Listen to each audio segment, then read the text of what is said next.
नायक श्री चिंतामणि पारुषनाथ भगवान की जय जय जय। वर्तमान शासन नायक श्री वर्धमान भगवान की जय जय जय। जब दोबारा अगर वो मानव जन्म मिले, फिर से यही गुरुवर विद्यासागर शरण मिले, निर्णय सागर शरण मिले। बोलिए संत शिरोमणि आचार्य गुरुवर आचार्य परमेश्वरी श्री विद्यासागर जी महामुनि राज की जय जय जय। पाठशाला प्रेरक एवं संस्कार प्रणेता परम पूज्य मुनि श्री 108 निर्णय सागर जी महाराज की जय जय जय। सुलभ श्री सुवीर सागर जी महाराज की जय जय जय। धर्मलांबी बंधुओं, प्रश्न आपके जवाब गुरुवर के कार्यक्रम में जो भी श्रद्धालु प्रत्यक्ष व विश्व के सभी कस्बों से संस्कार समूह यूट्यूब चैनल के माध्यम से कार्यक्रम का आनंद ले रहे हैं, उन सभी का मैं हार्दिक हार्दिक स्वागत व अभिनंदन करता हूं। हम इस कार्यक्रम को प्रारंभ करें इसके पूर्व गुरुदेव का मंगल आशीष ग्रहण करते हैं एवं अपने दोनों हाथों को जोड़कर मुनिवर के पावन चरणों में त्रिवार नमोस्तु निवेदित कर कार्यक्रम को प्रारंभ करते हैं। हे स्वामी नमोस्तु नमोस्तु नमोस्तु। हे स्वामी इच्छामि इच्छामि इच्छामि। इसी क्रम में एक ऑनलाइन जिज्ञासा विशेष जन पूछ रहे हैं, महाराज जी फिलिक्स पक्षी किसे कहते हैं, वह क्या है, इसका समाधान कीजिए। नमोस्तु गुरुवर। देखो, ये 2-3 दिन पहले हमने भी पढ़ा था फिनिक्स पक्षी को लेकर के। कोई धार्मिक सवाल तो नहीं है, फिर भी पूछ लिया है तो मैं इतना कहना चाहता हूँ। इसको लेकर हमने भी जानकारी प्राप्त की कि एक तो ये पश्चिमी देशों का पक्षी माना जाता है और ये एक किंवदंती के रूप में प्रसिद्धि है। इसकी चोंच लाल या बैंगनी रंग की होती है और लकड़ियों का घोंसला बना लेता है और जब आग लग जाती है तो सुनते राख में ही इसके अंडे वगैरह बाहर आते तो वो पुनः उत्पन्न हो जाता है। यथार्थ पुनः उत्पन्न नहीं होता, अंडे से पक्षी उत्पन्न हो जाता है। इसकी उम्र कहते हैं 1000 वर्ष से 500 तक होती है। मगर इसको जहाँ तक यही कहा है कि ये सब किंवदंती के रूप में कथानक में ऐसे प्रसंग आते हैं। यथार्थ में ऐसा कोई जीव नहीं है जो जलकर राख हो जाए और राख से उत्पन्न हो जाए। तो ये लोग व्यवहार में ऐसा कहा जाता है। बाकी और कोई जानकारी होगी तो बताएंगे। नमोस्तु महाराज। महाराज जी आशीष जी पूछ रहे हैं, महाराज जी कुछ समय बाद मध्य प्रदेश में विधानसभा चुनाव होने वाले हैं। महाराज जी ऐसे में हमारा क्या कर्तव्य बनता है कि लोकतंत्र में, तथा हमें अपना मत किसे देना चाहिए, समाधान कीजिए। नमोस्तु गुरुवर। देखो, ऐसा है, लोकतंत्र तो अच्छी बात है क्योंकि लोकतंत्र का मतलब होता हर व्यक्ति जहाँ राजा होता है, सबकी सुनवाई होती है, सबको अधिकार मिलते हैं। मगर ये ध्यान रखना चाहिए, देश का संविधान जो बनाया गया लागू किया गया है, ये सरकार और प्रशासन भी उसका पालन करवाएं तो हमको भी पालन करना चाहिए। आजकल लोग इन किन प्रकार कृषि प्राप्त करने के लिए तत्पर रहते हैं। हमारा तो कर्तव्य होना चाहिए, जो व्यक्ति गलत संसाधनों के माध्यम से चुनाव नहीं लड़ता है, जो कभी दारू शराब नहीं बांटता, जो मुर्गा मछली नहीं बांटता, जो किसी प्रकार किसी का अपहरण नहीं करता है, ईमानदारी से न्याय नीति से और देश समाज के विकास के लिए काम करना चाहता है, ऐसे व्यक्ति को आप लोगों को चुनना चाहिए। वोट देना भी गलत नहीं है, आप अपना मत का उपयोग करो, मतदान करो, मगर ऐसे व्यक्ति को करो जो धर्म की अहिंसा आदि की बात करने वाला हो, धर्म का अहिंसा का पक्षधर हो। अन्यथा देखो, अब तो ये भी व्यवस्था हो गई, यदि 4 प्रत्याशी खड़े हैं और चारों यदि गलत हैं, न्याय प्रिय नहीं है, अहिंसक नहीं है, तो आप अपना मत चारों को न दे करके 5वां मादस्त को नोटा कहते हैं, उसमें भी आप कर सकते हो। ये आपका अधिकार है और कानूनी तरीके से आपको ये प्राप्त हुआ है। महाराज जी प्रियांशु जैन फिरोजाबाद से पूछ रहे हैं, नारी बंधन किसे कहते हैं, समाधान कीजिए। नमस्ते। देखो, ये सब बातें आप पूछते हो, ये तो अभी लोकसभा लगी थी, उस समय चर्चा आई थी कि वो 33% नारियों के लिए भी शासन में अधिकार प्राप्त हो, इस बाबत पक्ष विपक्ष के लोगों ने मिलकर के उसको स्वीकार किया है और संसदीय कानून का रूप बन गया है। मगर मैं ये समझ में नहीं आता हूँ, कहीं नारी बंधन की बात होती है, कहीं नारी सम्मान योजना चलती है, कहीं लाडली लक्ष्मी योजना चलती है, कहीं लाडली बहना योजना चलती है और सरकारें महिलाओं को बेटियों को पैसा देती रहती है। पैसा देने को मना नहीं है। पहली बात तो यह है कि कर्ज करके बांटना ये समझदारी नहीं, उधार लेकर दान नहीं किया जाता है। दान तो अपने आवश्यकताओं से बच जाए उसको दान में लगाया जाता है। ये बिल्कुल गलत तरीका है, कर्ज करके उधार लेकर लोगों को दिया जाए। और अच्छे लोग समझ जाते हैं कि ये कर्ज लेके हमको दे रहा है, उधार लेके दे रहा है, तो वो लेते भी नहीं है और लेना भी नहीं चाहिए। एक बात। दूसरी बात, आपने पूछा नारी बंधन। अरे नारी बंधन ऐसे थोड़ी होता है, तुमने उसको 1000 रुपये 1500 पकड़ा दिए, उसके पति ने छुड़ाए और दारू पी के आ गया, तो नारी का बंधन नहीं करता है, वह नारी को प्रताड़ित करता है, अपमान करता है। जो नेता लोग इतने नारी के पक्षधर हैं, नारी का सम्मान करवाना चाहते हैं, नारी का सम्मान करना चाहते हैं, उन्हें सबसे पहले भारत में और प्रदेश में शराब बंद करना चाहिए। जहाँ जब तक शराब बिकती रहेगी, शराब बनती रहेगी, शराब बढ़ती रहेगी, तब तक कभी नारी का सम्मान हो नहीं सकता। जिस घर का आदमी, जिस घर का व्यक्ति शराब पीता है, उस घर में नरक होता है और पूरे घर के लोग नार की यातना का अनुभव करते हैं।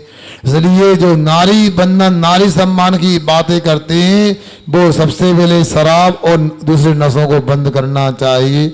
इसके माध्यम से नारी का सम्मान हो सकता है, अन्यथा बातें कुछ भी करो। लाडली बिना लाडली लक्ष्मी क्या है? ये शराब पिला करके डंडे पड़ते हैं कि लाड़े की पटाई है, बताओ। इसलिए जागरूक होना चाहिए आप लोगों को। हे फालतू के ये प्रलोभन दे करके जनता को गुमराह की जाते हैं। से ईमानदारी से तो राम के राज्य को आपने सुना होगा, ऐसा राम राज्य यदि हो सकता है तो भाई नारी सम्मान हो सकता है। राम राज्य होगा तो नारी का सम्मान होगा। और ये दारू आदि बांट करके काम करोगे तो ये राम राज्य नहीं, रावण से भी गया बीता राज्य हो जाएगा। इसलिए आप लोगों को समझदारी से चुनाव करना चाहिए, कौन किस दिशा में काम कर रहा है। और दूसरी बात, जब बात निकल आई मैं बोलता हूँ, ये आप इतने पढ़े लिखे मगर इतनी अकल नहीं आई आपके पास में कि किसको वोट देना है, जो जीत रहा है उसको वोट देना। अरे समझदारों, जीतने वाले को वोट नहीं देते, हमारे वोट से व्यक्ति जीतता है। इसलिए हमें जीतने वाले को नहीं, हमें अच्छे व्यक्ति को वोट देना चाहिए। हमको रावण को नहीं, हमको राम को, श्री कृष्ण को वोट देना चाहिए। इसी क्रम में महाराज जी साधना जी ग्राम कालाघर से पूछ रही हैं, गृहस्थ की भूमिका में क्या पाप है और क्या पुण्य, समाधान कीजिए। नमोस्तु गुरुवर। देखो, गृहस्थ की भूमिका में क्या पाप है और क्या धर्म है, तो आप लोगों को स्वयं समझना चाहिए। जो हिंसा होती है, जो झूठ बोला जाता है, जो चोरी का व्यवहार होता है, दूसरे का धन ले लिया जाता है, कुशील होता है, परिग्रह का आवश्यकता संग्रह होता है, ये सब पाप होता है, इससे बचना चाहिए। और जो अहिंसा आदि की आराधना की जाती है, हिंसा आदि से बचा जाता है, वो धर्म होता है। ऐसा यहाँ पर समझना। अजी मनीष जी पूछ रहे हैं, पंचम काल में शुद्धोपयोग संभव है कि नहीं? अगर संभव है तो फिर आत्मा का ध्यान लगाने से क्या तात्पर्य है? देखो, ऐसा है, सदुपयोग की आपने बात की है तो हम आपको आचार्य कुंदकुंज स्वामी से मिलाते हैं। आचार्य कुंदकुंज स्वामी प्रवचनसार ग्रंथ के प्रथम अधिकार में लिखते हैं, सुविदित पैद सुतो संजम तब संजदो विगधि रागो समसुई दुखो समणो भण दो शुद्धो गोती। क्या कहा? यहाँ कह रहे हैं जिसने अच्छी तरह से पदार्थों को, पदों को समझ लिया है, अर्थात जिसने आगम को भले प्रकार समझ लिया है, जो 6 प्रकार के जीवों की रक्षा करने वाला, 5 इंद्रियों और मन को जीतने वाला, ऐसे 12 प्रकार के संयम को धारण करता है, जिसके पास में 6 अंतरंग तप और 6 बहिरंग तप हुआ करते हैं, और जो राग रहित तो होता है, अर्थात अनंतानुबंधी, अप्रत्याख्यानावरण, प्रत्याख्यानावरण, राग का तो अभाव होता ही है, किंतु संचलन का भी तीव्र राग का अभाव होता है। ऐसे अप्रमत्त गुणस्थान में रहने वाले मुनिराज, जिनके लिए के समसुख को समलो, सुख दुख में समता धारण करते हैं, ऐसे मुनि महाराज को, ऐसे साधक को यहाँ पर शुद्धोपयोग कहा गया है, चाहे वो किसी भी अवस्था का हो। अब आप लोगों को समझना है, कपड़े पहनने वाले गृहस्थों को क्या 12 प्रकार का संयम हो सकता है? क्या उनके पास में 12 प्रकार का तप हो सकता है? क्या उनके पास में कसायों का अभाव हो सकता है? इसलिए उनके पास राग का अभाव हो सकता है, द्वेष का अभाव हो सकता है? संभव नहीं होता। इसलिए इस गाथा से कुंद कुंद भगवान की देशना से इतना ही समझ में आता है, शुद्धोपयोग तो 28 मूल गुणों को पालन करने वाले, वह आरंभ परिग्रह के त्यागी, विषयों की आशाओं से दूर रहने वाले मुनि राज के ही होता है, ऐसा जानना चाहिए। अब वह मुनि महाराज चतुर्थ काल के भी हो सकते हैं और पंचम काल के भी हो सकते हैं, वज्र वृषभ नारा संगणन वाले भी हो सकते हैं और असम प्राप्त सिरपाटी का संगणन वाले भी हो सकते हैं। यहाँ कोई संगणन की भी शर्त नहीं रखी है। इतना आवश्यक है कि जो केवल ज्ञान प्राप्त करने के योग या जो 4 घातिया कर्मों के नाश करने के योग या उपशम करने के योग शुद्धोपयोग होता, वह पंचम काल में नहीं हो सकता। किंतु सामान्य से जो नतिशय दशा इसको बोलते हैं, उस प्रकार का शुद्धोपयोग पंचम काल में भी होता है। और ऐसे शुद्धोपयोग के बल पर, आत्मा के ध्यान के बल पर कुंद कुंद स्वामी कहते हैं, जीव इंद्र और लोकांतिक पद को भी प्राप्त करता है, क्योंकि अष्टपावण में गाथा जो बताई, अज्ज वितरण शुद्धा अपा जाय विलय दीन दत्तम लोयंती देवतम तत्चुआ बाणम। यहाँ कहते हैं आज पंचम काल में भी 3 रत्नों से, अर्थात सम्यक दर्शन, सम्यक ज्ञान और सम्यक चार्य से शुद्ध जो मुनि महाराज होते हैं और आत्मा का ध्यान करके वह मुनिराज इंद्र और लोकांतिक पद को प्राप्त करते हैं और स्वर्ग में जाकर वहाँ तत्व चर्चा और पूर्व अर्चा के साथ अपना शुभ उपयोग बना के रखते हैं और पुनः नीचे मनुष्य जन्म लेकर के निर्वाण को प्राप्त करते हैं, शुद्धात्म उपलब्धि करते हैं, ऐसा जानना चाहिए। प्रथम प्रत्यक्ष जिज्ञासा के लिए मैं आमंत्रित करता हूँ श्री पारस जी जैन एडवोकेट, इसके बाद तैयार हैं श्री देवांश जैन बाबू।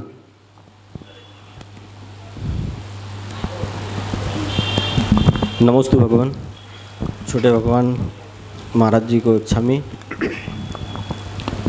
एक जिज्ञासा है महाराज जी की पूजन पाठ या अभिषेक, पूजन पाठ करने से या अभिषेक करने से या किसी नदी में नहाने से क्या पापों की नजरा होती है कि खूब पाप करें और पूजा कर लें, खूब पाप करें किसी नदी में जाकर स्नान कर लें तो लोग बोलते हैं पाप धुल जाते हैं? कैसा संभव है ये? देखो वकील साहब, ऐसा है, हर व्यक्ति के अपने विचार होते, अपना सोचना होता है, मगर अपने विचार अपना सोचना जो होता है वो सब सही हो ये भी नियम नहीं है। अब संसार में नाना अजीब नाना परिणाम हैं। पाप करते हैं, धर्म करने से उनका नाश होता है, ये तो निश्चित है। मगर धर्म क्या होता है ये तो समझ लो। अब यदि मान लो एकांत से आप बाहर की क्रियाओं को धर्म मान लोगे तो बाहर की क्रियाएं तो दुनिया में अनेक प्रकार की होती रहती हैं। अब एक जगह क्या हुआ, एक बार मुनिश्री योग सागर जी के साथ मेरा विहार हो रहा था सागर की तरफ। केसरी और राजा बलेरा दो गांव, इनके पीछे पहाड़ी आती है। उस पहाड़ी से गुजर रहे थे, लोगों ने कहा देखो भैया इस टीले पर पत्थर उठा के चढ़ाना पड़ता, मतलब दुर्घटना हो जाती नहीं चढ़ाओगे तो। एक पत्थर उठाओ और टीले पे चढ़ाओ। हमने कहा भैया ऐसा नहीं है, समझदारों ने व्यवस्था बनाई है कि लोग निकलते हैं रास्ते में थक जाते हैं, कहाँ बैठे तो कार सेवा इस बहाने हो जाए, एक एक पत्थर का ढेर लगाओगे तो चबूतरा बन जाएगा। हम वहाँ जाकर बैठ गए थे, विश्राम किया, चबूतरा बन गया था। यथार्थ में धर्म नहीं है। उसी प्रकार से आप धर्म मानकर कहीं स्नान करते हो समुद्र आदि में, ये भी उचित नहीं है। अंदर के धर्म को मानना चाहिए। जहाँ तक मुझे महाभारत का प्रसंग आ रहा है, जब कोई ऐसा प्रसंग आया था तो श्री कृष्ण जी ने कहा था यदि स्नान करने से या यदि मान लो धर्म होता है तो मेरी कड़वी तुम भी ले जाओ, इसको भी स्नान करा के ले आना, ये भी मीठी हो जाएगी। आप जानते हैं कोई स्नान करने से, धोने से, पानी में कुएं आदि में डालने से कोई तुम भी कोई ऐसी नहीं होती कि कड़वी मीठी हो जाए।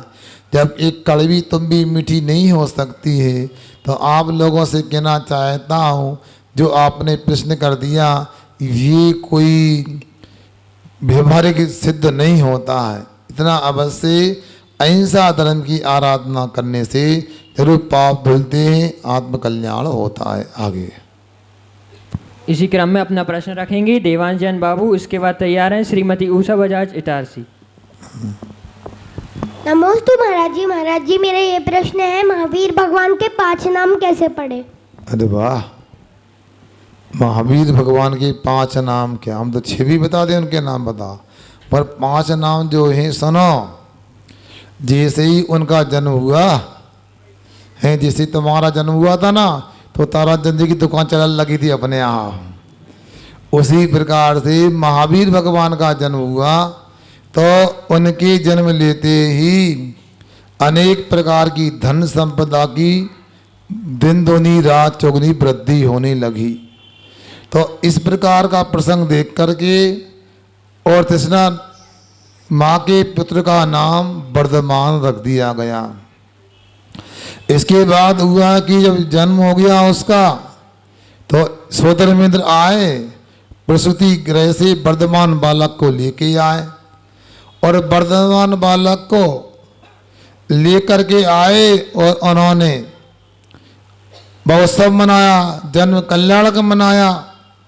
जन्म कल्याणक मनाने के बाद उनको ऐरावत हाथी पर बिठाल करके सची और इंद्र सुमेरु पर्वत पर ले गए। वहाँ पर 1008 कलशों से उनका अभिषेक हुआ, क्षीर सागर से जल लेकर के आए और जैसे ही अभिषेक हो रहा था तो इंद्र को संदेह हो गया, इतना ज़्यादा अभिषेक नवजात शिशु का किया जा रहा है, कहीं ऐसा ना हो इसको जुकाम निमोनिया हो जाए। अवधि ज्ञान से इंद्र के संदेह को बालक वर्धमान ने जान लिया।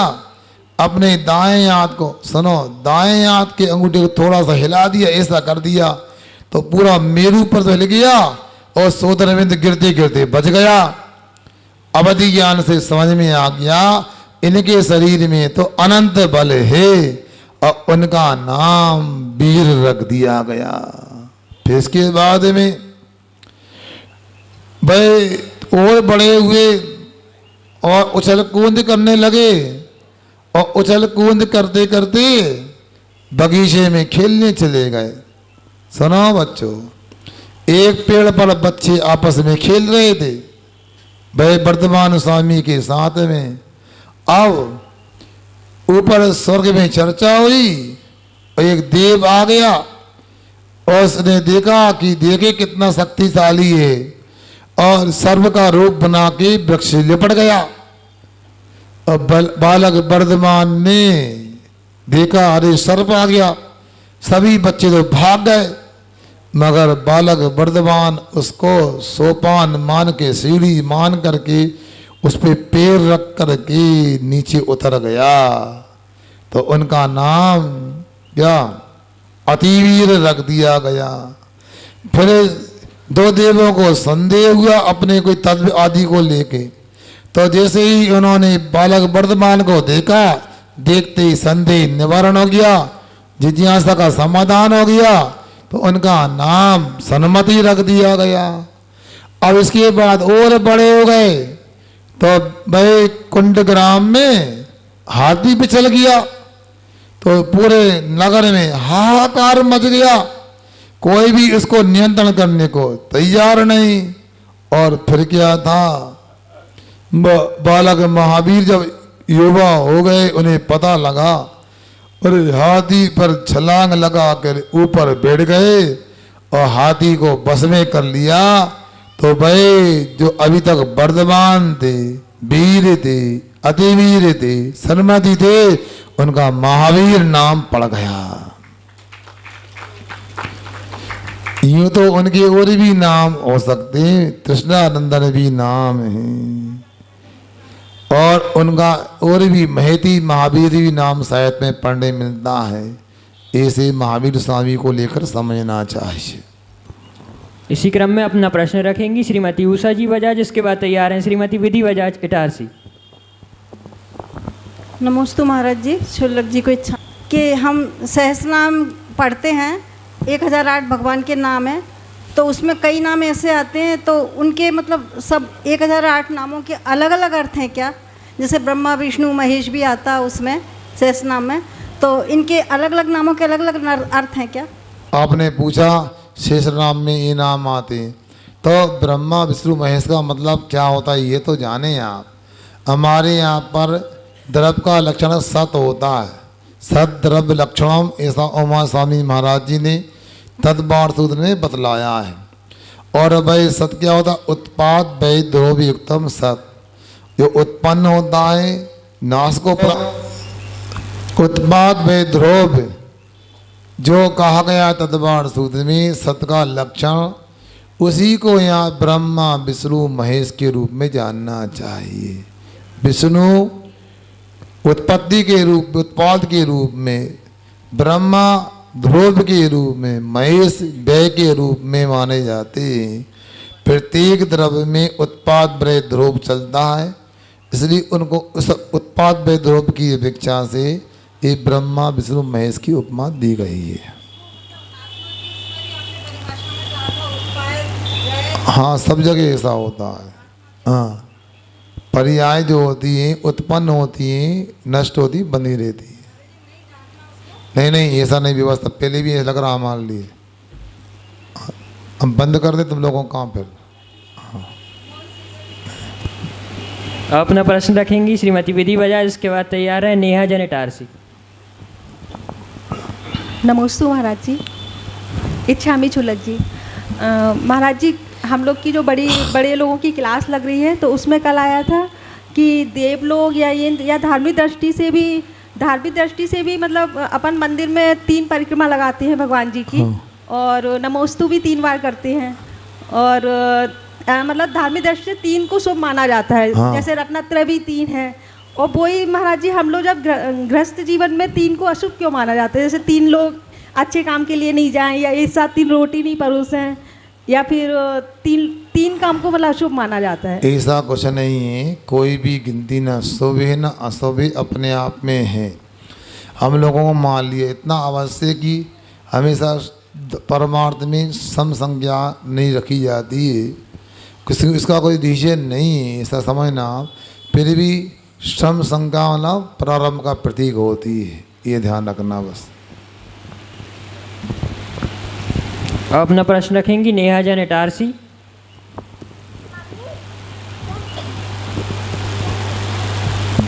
नमोस्तु महाराज जी, शामी महाराज जी। महाराज जी, शरीर, आत्मा और मन, इनमें क्या संबंध है? शरीर, आत्मा और मन तीनों अलग अलग हैं। आत्मा तो वो होता है जिसमें चेतना होती है। शरीर और मन वो पौधगलिक होता है। शरीर तो एकांत से पौधगलिक ही है, क्योंकि उसमें स्पर्श, रस, गंध, वर्ण पाए जाते हैं। आप यदि तत्वार्थ शुद्ध जानते हैं तो आपको पता है जीव का लक्षण उपयोग होता है और पुद्गल स्पर्श, रस, गंध, वर्ण वाला होता है।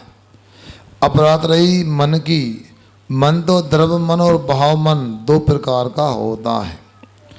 जो द्रव्य मन होता है वो भाव मन के क्षोभसम के अनुसार होता है। भाव मन क्या है? जो अनिंद्रिय मति ज्ञाना वर्णी कर्म के क्षोभसम से प्राप्त होने वाली विचार शक्ति को मन के भाव मन कहते हैं। और उस भाव मन के अनुसार जो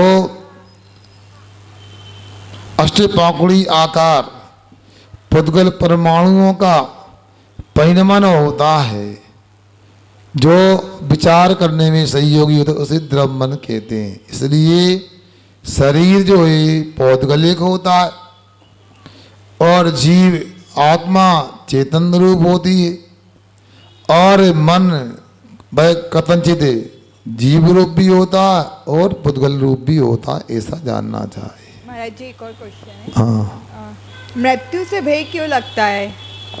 देखो ये तो अनादिकाल का स्वभाव है। विभेति मृत्यु न मुत्ततो से मोक्षो नित्यम शिव मजनाश लाभा। समद्वत स्वामी कहते हैं सुपारसनाथ भगवान की स्तुति करते हुए कि ये संसारी प्राणी मृत्यु से डरता है किंतु आज तक छुटकारा प्राप्त नहीं करता है और हमेशा शिव ने कल्याण चाहता किंतु उसको आज तक प्राप्त नहीं किया है। ये संसारी जीव की विडंबना है। मूलाचार में भी अनगार भावना नाम का एक अधिकार है। और अनगार भावना अधिकार में वहाँ कहा गया है संसार में जन्म से बड़ा कोई कष्ट नहीं होता है और मरण से बड़ा कोई भय नहीं होता है। ये संसार की स्थिति है। डर इसलिए भी लगता है हमको यथार्थ में मृत्यु के बारे में सही जानकारी नहीं है। हम ऐसा मानते हैं कि मृत्यु का मतलब हमारा विनाश हो रहा है, हमारा नाश हो रहा है। यथार्थ में देखा जाए मृत्यु का, मरण का मतलब अपना नाश नहीं। हम तो अनादि से हैं, अनंत काल तक रहेंगे, अजर अमर आत्मा है। मगर हम कर्म के उदय से प्राप्त शरीर की स्थिति को ही अपना व्यक्तित्व मान लेते हैं। शरीर के छूटने पर अपना नाश मान लेते हैं। शरीर के प्राप्त होने पर अपना उत्पाद मान लेते हैं। अनादिकाल से गलती करते आए। थोड़ा स्वाध्याय करोगे तो वेद विज्ञान की ओर आप जाओगे तो भय भी कम होता जाएगा। अब मुनि महाराज होते हैं, भय भी उनका जीवन होता है। ब्रिटिश श्रावक उनका भी जीवन होता है। सामान्य ग्रस्त होते उनका भी जीवन होता है। मगर अंतर होता है जैसे जैसे अपने को तत्व ज्ञान होता जाएगा, वस्तु स्वरूप पता लगता जाएगा, भय भी अपने आप कम होता जाएगा। आपको इतना पक्का विचार बनाना चाहिए, पक्की धारणा बनाना चाहिए कि मैं था, मैं हूँ, मैं रहूँगा। मैं जानने देखने वाला आत्मा हूँ, ना कि शरीर हूँ। जैसे कपड़े के छूट जाने पर, कपड़े के नष्ट हो जाने पर, कपड़े के फट जाने पर और नए कपड़े मिलने की पूरी संभावना होने पर कोई दुखी नहीं होता। ऐसा लगता और फट जाए, नए मिल जाएंगे। सुन रहे ना, बीमा कंपनियां आजकल गाड़ियों का बीमा भी करती हैं, कार बस वगैरह का बीमा करती हैं। कभी कभी ये होता है बीमा कंपनी से पैसा लेना होता है तो अपने तरीके से भी तोड़ मरोड़ देते गाड़ियों को और बीमा कंपनी में क्लेम कर देते हैं, लाओ ये बीमा हमको दो। तो क्यों? उन्हें पता है कि गाड़ी पुरानी हो गई, तोड़ तो नहीं मिल जाएगी। उसी प्रकार जब कपड़े फट जाते हैं या थोड़ा और फाड़ दो, क्यों कंपनी दूसरे दे देगी, तो और व्यक्ति कर देता, उसे खुशी होती है फाड़ने में और नष्ट करने में। आजकल सुनने ऑनलाइन सामान आने लगा तो बड़े चालाक हो गए आजकल आप लोग। क्या चालाक हो गए? कोई कपड़ा मंगाया, 8 दिन पहना और कंपनी का ऑफर है कि आपको पसंद नहीं आया तो लौटा देना। आपने डब्बे में पैक किया, पुनः पहुंचा दिया, नया कपड़ा आ गया, ये पेमेंट नहीं करना पड़ा। 8 दिन मज़ा ले लिए, गाड़ी मंगा ली, फ्रिज मंगा ली, मिक्सी मंगा ली, कपड़े मंगा लिए, घड़ी मंगा ली और 8 दिन मज़ा लेके कर लिया। घर में 1 दिन की शादी थी, नए कपड़े मंगा लिए, पहन के वापस कर दो, शादी भी हो गई, पैसा भी नहीं लगे। तो आप लोग जैसे यहाँ लोग व्यवहार में चालाकी करते हो, होशियारी करते हो, उसी प्रकार ये यहाँ समझो ना, हमारा पुराना शरीर हो गया, किसी का 50 साल पुराना, किसी को 70 साल पुराना, किसी का 30 साल पुराना। तो अब क्यों विकल्प करना? अरे ये पक्का है, बीमा कंपनी तो आपको दे न दे गारंटी नहीं है। ये वकील लोग भी अपनी फिर भी करें ना करें, पैसा दिलाए नहीं दिलाए, मगर ये मोक्ष मार्ग में गारंटी है, पुराना शरीर छूटेगा, नया मिल जाएगा। और यदि नया नहीं मिलेगा तो मोक्ष हो जाएगा। मिले तो अच्छा और ना मिले तो और अच्छा। क्या अरविंद वकील साहब? नया शरीर मिले तो अच्छा और ना मिले तो और अच्छा, क्योंकि शरीर नहीं मिलेगा तो मोक्ष हो जाएगा। इसलिए ऐसा तत्व ज्ञान करो तो आपका भय, आपका डर जरूर कम होगा और नष्ट हो जाएगा। अब अपना प्रश्न रखेंगे श्री विकास जी जैन इटारसी। नमोस्तु महाराज जी, इच्छाई महाराज जी। महाराज जी, मेरा प्रश्न है कि अभी 2-3 दिन पहले शिखर जी में एक बालिका की मृत्यु हुई 5-6 साल की। वो बड़े सुना है बड़े चाव से गई थी शिखर जी, लेकिन अचानक से उसकी तबीयत खराब हुई और उसका वहाँ देहांत हो गया। तो महाराज जी उसको सदगति मिलेगी, देवगति मिलेगी, थोड़ा प्रकाश डालें। कहाँ पे हुआ? शिखर जी महाराज जी। शिखर जी का मतलब क्या होता है जानते हो? शिखर जी का मतलब क्या होता है? सब में शिखर जी। अरे नहीं मतलब भैया, मधुबन को भी शिखर जी कहते हैं, नेमिया घाट को शिखर जी कहते हैं। आप पहाड़ शिखर जी, शिखर का नाम होता है पर्वत का नाम, तो पर्वत का नाम शिखर जी होता है। मधुबन का, नीमिया घाट का, ईसरी का, पारसनाथ का नाम शिखर जी नहीं होता है। नहीं भाई, नीचे मतलब शिखर जी के नीचे जहाँ पर जब धर्मशाला वगैरह है। हाँ, तो मधुबन में कहो। हाँ, मधुबन अब देखो वहाँ पर उसके परिणाम तीर्थ यात्रा करने के थे और मैं समझता हूँ अच्छे परिणाम थे, तो अच्छी गति उसकी हुई होगी।